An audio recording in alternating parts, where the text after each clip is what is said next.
everyone, I hope you're well. So yeah, we're well into November, but I thought I would actually do my September and October reading wrap up and just my thoughts and reviews of all the books that I read. So yeah, usually I try to do these monthly, but in September I made a really stupid mistake. I was in the middle of like 2 books, went home to my family, and I stayed there for the majority of September, and I actually forgot to bring books that I was in the middle of. So yeah, I thought I would just put September and October together because like the books I started in September I kind of finished on October. But yeah, wanted to make this video cozy. I've got my tea, I've got my granddad jumper, and I just want to talk about books. I have 6 books to talk about. So actually in September I tried to do a dark academia theme for the books that I wanted to read, and I actually got to most of those books. I'm in the middle of some series, so I finished some of them. And then actually at the end of October there was Vampathon created by Vanilla Moon, which I participated in. I actually only finished 1 book in that readathon, but I did start like 4, so I think those books I'll probably talk in my November reads. So yeah, that was how I read the last 2 months. So yeah, I'll just dive right in. The first book I finished in September was Crooked Kingdom by Leigh Bardugo, and this and Six of Crows are my favorite books ever. They really just are. They are just my favorite books. It won't be up yet. I have a reading vlog for this, so that'll be coming really soon on my channel. I just really wanted to document it because Six of Crows I didn't really document that much. So if you don't know, Crooked Kingdom is the sequel to Six of Crows. Six of Crows and Crooked Kingdom are a duology that are kind of a companion series to the Shadow and Bone trilogy, and pretty sure everyone is aware that became a Netflix show like last April, and the show actually incorporates the trilogy and this duology, and it's my favorite thing ever. The show is amazing. I love the trilogy. Six of Crows and Crooked Kingdom is just my favorite. Love it, love it, love it. So I can't actually go into the synopsis of this too much, and I probably won't, just because it's a sequel and I don't really want to spoil it on anyone. I think if you're on booktube you probably know the story. Yeah, basically you have this band of characters. They're all part of a gang. So yeah, Six of Crows really has like this kind of found family trope, these kind of band of criminals just coming together to pull off a heist. And then Six of Crows really ends on a cliffhanger. Crooked Kingdom is just a lot of action. It's very romantic too. You've got like all 6 are kind of paired off, and then you have the most beautiful slow burn pining with Kaz and Inej, and it's just stunning. Like, it's so well done, and that's my favorite type of romances that aren't really romances, that aren't a romance book. I totally disagree with reading Six of Crows and Crooked Kingdom without reading the original trilogy. I think you'll enjoy Six of Crows and Crooked Kingdom far more if you've got the trilogy backstory, because actually in this one you have a lot of the characters come back that are in the original trilogy. This is so good. It broke my heart. Like, I've never read a book that just made me react so much. Got all these characters that are in these really sticky situations, and it's kind of a survival story. I adore them. I love the Netflix show. I love how they integrated the characters from here into the original trilogy story. It's an absolutely wonderful book. Yeah, but I've just never cared about characters so much. But yeah, big fan of Leigh Bardugo. Really hope a third Six of Crows book comes out. We do have the King of Scars duology, which I haven't got to yet, which features these characters as well, which is nice. Actually, for Christmas I want to get the special editions of these if I can. You'll like these books if you like character-based stories, if you like the found family trope, if you like kind of fast-paced action, kind of survival stories and gang wars. And I love that the characters aren't wholly good or wholly bad either. I really like that. Like Kaz Brecker, he is actually quite evil, but you adore him. But yeah, I love this book. Yeah, I can't wait to reread this in the future. I definitely will reread it. So yeah, it's set in Ketterdam, which is a fictional Amsterdam. In this world you have Grisha, who are basically people who have powers. You have Nina, who is part of the group who is a Grisha. She has this kind of enemies to lovers plot with Matthias. He's actually Fjerdan. I've been pronouncing that wrong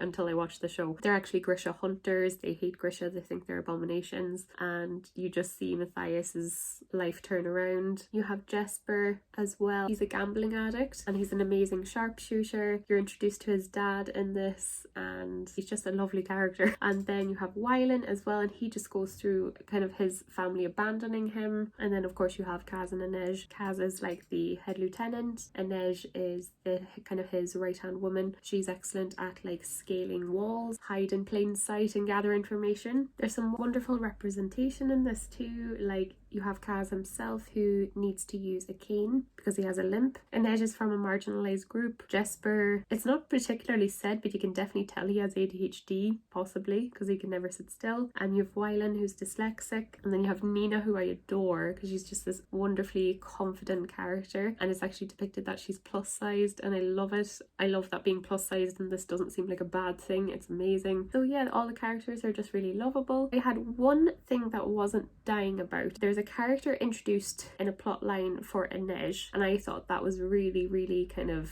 like comic book like. It's kind of like this nemesis that I just thought didn't need to be there. I really thought that character didn't need to be there at all. Yeah, I loved how this wrapped up, how it finished. It was just so good. It's really heartbreaking, but also really happy too. I can't get over Kaz and Inej. I think it's my favorite romance that I've read this year. I love it so much. I really don't know how to explain how much I love this book, but yeah, I love it. Okay, the next book, and this was the start of my Dark Academia reads. So I read The Secret History by Donna Tartt, and this is kind of known as the OG of Dark Academia.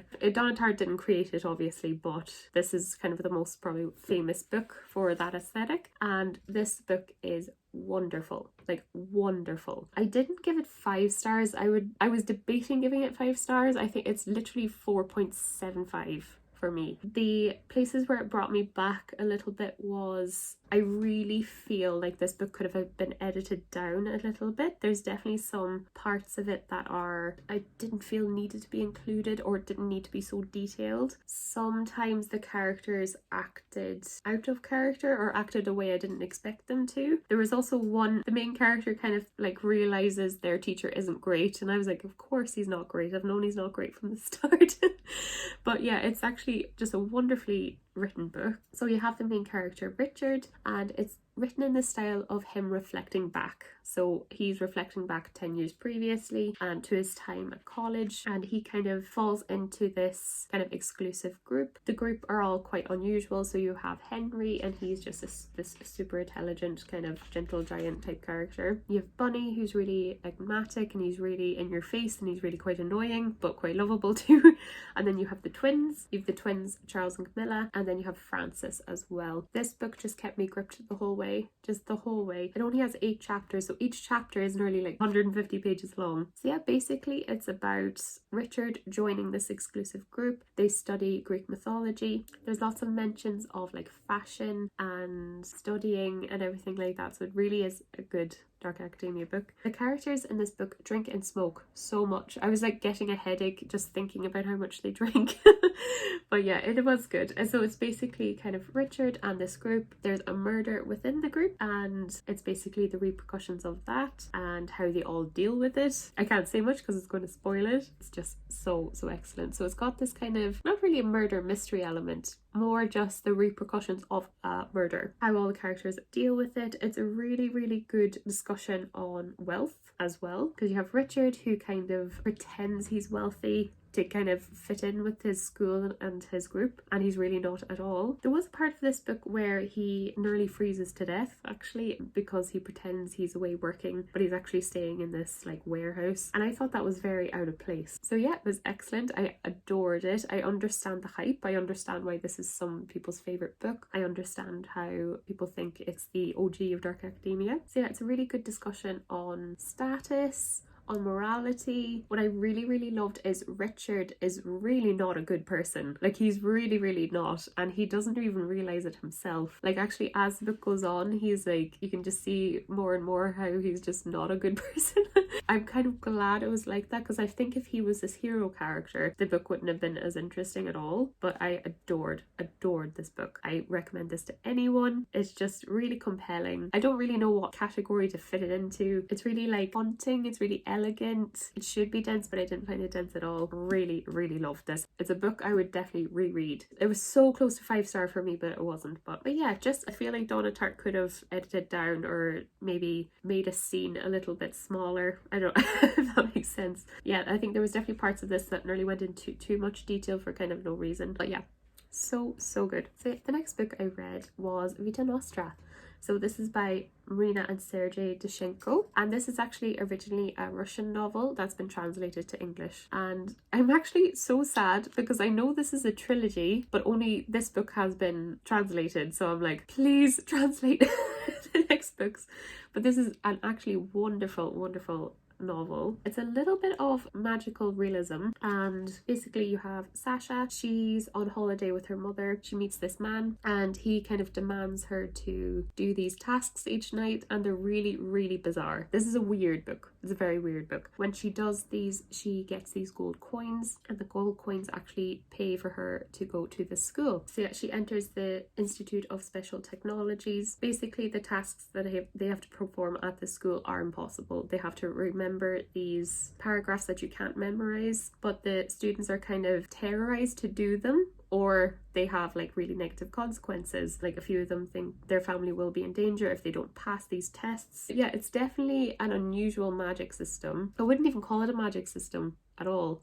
Like, I thought this would be a bit more of a magic school. It's really quite not. It's actually a bit more Matrix-like. That's a good description. Very unique book. It's really quite dark and statistic a little bit, and yeah, it's really quite suspenseful. What's great about this book is that Sasha is kind of lost. She doesn't really understand what's happening, and you're lost as the reader as well. You don't know what's happening as well. The only thing is, at the end, she does realize what's happening, and I feel like I'm supposed to know what's happening. It's quite a complicated book. It's a little like kind of along the vibes of nearly like The Matrix or Interstellar or Inception. It's kind of like when you realize what's happening, it's quite crazy. My issues with this as well, I felt like the characters would nearly a little bit similar to The Secret History. Sometimes the characters were hard to pin down on what their characters were like, because sometimes I would think Sasha would she reacts in a totally opposite way, so I never felt like I got to know the characters a little bit, or they would always act a little bit out of character sometimes. Another thing as well is, I think if you can read Russian, I would say try to read the original translation.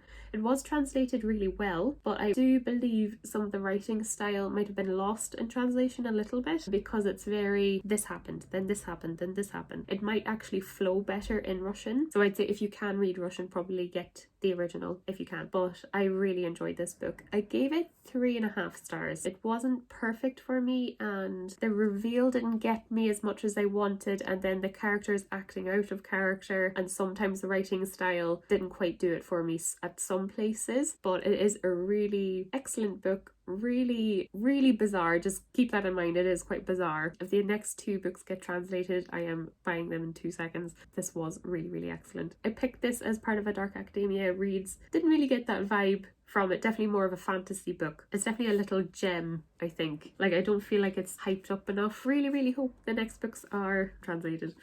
So yeah, the next one is Ninth House by Leigh Bardugo. So yeah, same author of Six Crows and Crooked Kingdom, and this is her first adult book, I believe. And yeah, very different. Like, if you read the Grishaverse and you really enjoyed it, doesn't necessarily mean you'll enjoy this. It's just it's a very different book. Definitely Dark Academia. So you have Alex. She basically can see ghosts, and because she can see ghosts, she is invited to be a student in Yale, and basically a lot of the secret societies in Yale use magic. Her and this other student called Darlington, they kind of have to protect the societies as they practice. Alex has also just kind of survived a horrific event. She's just about getting by in Yale as well, so it's really interesting to read about. One of the things that people say they don't like about this is that Darlington is introduced and he's not in it that much. But yeah, this is actually the start of a series, and you can kind of tell, so hopefully there's more of him in the next few. But yeah, basically this book is more or less a murder mystery. There's a dead girl on campus. Alex really just can't shake it. She really feels that the societies have something to do with it. She enlists help with a detective and another person in the society that she works in, and to try to solve the murder.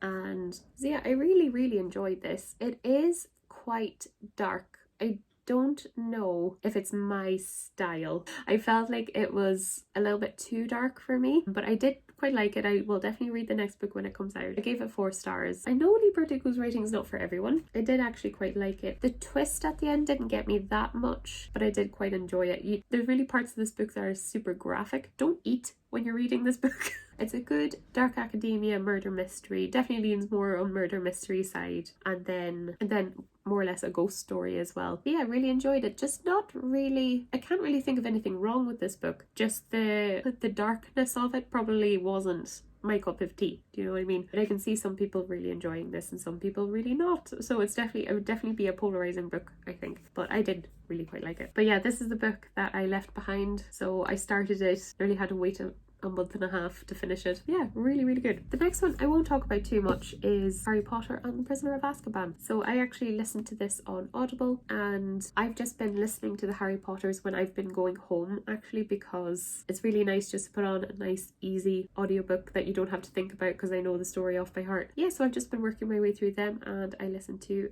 Prisoner of Azkaban, which of course is probably the best one. I think Goblet of Fire is my favourite, my personal favourite. Obviously everyone knows this is probably the best one. I love that we get a bit of Lily and James's Potter backstory a bit more. Like, I love Lupin and Sirius and that kind of story of his parents. So this is I read the Harry Potters when they came out, and then I read them again as an adult when I was living in Edinburgh because I felt fitting because I was in Edinburgh. And so this is my third read of it. Obviously I can't really remember the first read. Yeah, the ending when they make the reveal of Sirius Black and stuff like that is so dragged out. Like, it's so dragged out. Like, Sirius and Lupin really just keep Harry on tenterhooks for ages. They could have explained it, but yeah, the reveal at the end is just like, it takes so long for it to be revealed, and I'm like, come on, hurry up. Just an excellent book. Every chapter of this is amazing. What I love about this one is that it really focuses on Quidditch, and I think that's one of my favorite parts of Harry Potter. But yeah, I think honestly each chapter of Prisoner of Azkaban has its own amazing concept to it, and I love it. It's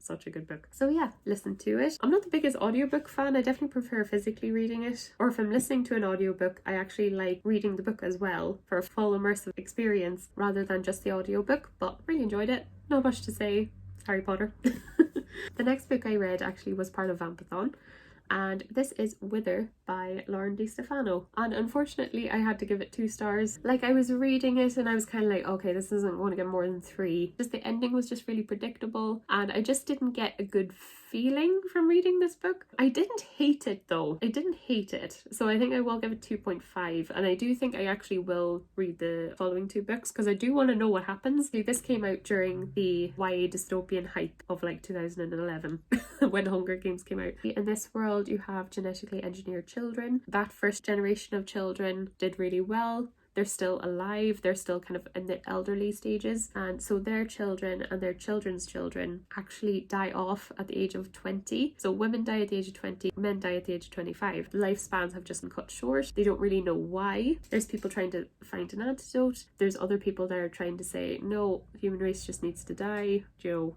we're done. Also, in this world, only North America is left. Like, all the rest of the world has been destroyed, and in order to kind of preserve human life, women are kind of married off to rich governors, and each governor usually has a few wives. So you have the main character here, Ryan. She's kind of abducted and taken to be married off to this governor with 2 other girls. She kind of shares a husband with these 2 girls, and it's about her life in this mansion, her relationships with the other sister wives and her husband.